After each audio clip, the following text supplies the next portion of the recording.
lạnh cho nó là đỡ rùm á. Wow, cả lạnh nha ui. Mà rùm đông mong tấn trăm.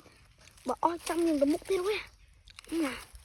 Đừng nên khi mình chụp bộ nó nái cho mưa đỡ rồi mà đông lắm. Ok rồi mình cứ chụp bộ. Mình chụp bộ kìa. Và bịch khứ thôi. Ủa, cái bộ nó nái á ui. Rồi mình chụp bộ đi khơi trăm lần cái bư ui. Ui nè, đây cả lanh nó ui. Rồi sẽ khi đi đó. Nè ui, sao cả lanh nó ui. Wow. Đờm vì nổ chịch đi sao ui. Ui chẳng bàn cả lanh nổ nâng mà đông nâng cái đó nè. Nè được tiệt thôi. Wow. Đây rồi cả lanh rồi nó. Lanh đông nâng cái đó nè.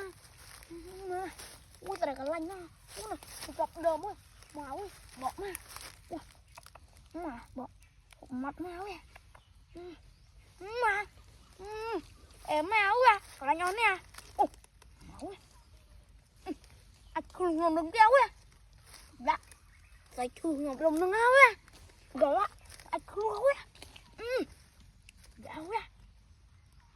Khung ngầm đừng nâng mà. Ok. Đồ mũ kìa. Đồ mũ nó kìa. Đồ không thương kìa. Anh lục ơi. Đừng nói bây giờ tụi mình lấy tầm một cái wow. Ui, da tại chưa? Chưa lần nào á. Mà ui, nè. Bộ cái người vi mà. Chắc ơi. Wow. Nè, tao ôm mình cái mà tịch cái lánh nhá. Nằm tịch bộ cái lánh nhá. Mới tao cái gì đến mà. Đi ra ui. Thì dần tao ui nó. Tao ui. Chắc hết ui. Dạ phải biết chắc ui. Đi. Chèo ui. Là riêng ơi mà lại nhưng mình lạ với nha. Phải biết chè. Rồi cho mưa. Chè má. Má ơi. Còn riêng. Cho mọi vì nó lưới. Nè. Dạ ui. Tay con nâng tin không tay vì mình đâu nâng. Mình đang ôi à. Con tay thay lại lưới cho bộ đang ôi à. Con tay mật phạ vì mà mưa trăm mê về vì rồi mê Việt khơi bàn bê tu con gì tụi on này với chơi đánh đạp thiệt ta đạp bê dương ấy chơi đạp bị ta với ôi à vì cái này với bàn chơi đạp ôi à đó ôi à wow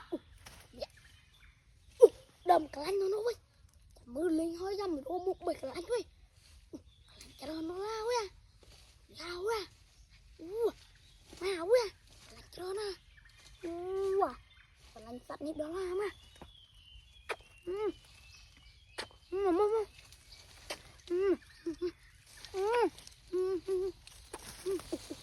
ui còn nặt vi ui nặt vi đó là bật mì vi ui nè mì vi nó nát ui cái mưa lần rồi mới chụp bộ ui cái lô min cun cái lô mì vi nấu nữa à chăm mưa lột mưa với kẹt mì viên nấu lấy mà nấu lấy chăm vô con vì vô đã bởi vô tốc lại vì nào ấy vô tao lứa tốc lại vì thật mua mình thế này bởi mì viên nấu giống kẹt lù mì với thừa bộ hơi chăm nếu ra chăm vô vì vô đảo á thừa bộ con thông tốt chăm chứng nào á rồi đảo bởi vì thừa giống như thừa hơi viên tịch áo á mồm con ăn tin nấu á cô nói tí ba chỉ nấu lươn nâng bị bay thế nào á nè chăm mưa lần tao mưa về nó đông nâng cả đảo á tí ui mẹ con nó mua á tay con bị đá quá con bị bay đá quá nè con ăn chín con tay mình đồ lạp bắt ha con tay mùi tiệt con tay đồ lạp cái hờ bắt ha quá mà nơi con tay nên đang ơi quả này chuyện đồ lạp cái hớ chúng ta mùi tiết nó là tóm đồ lấy quả mùi tiết nó ui lấy áo à nó nắng áo ui nha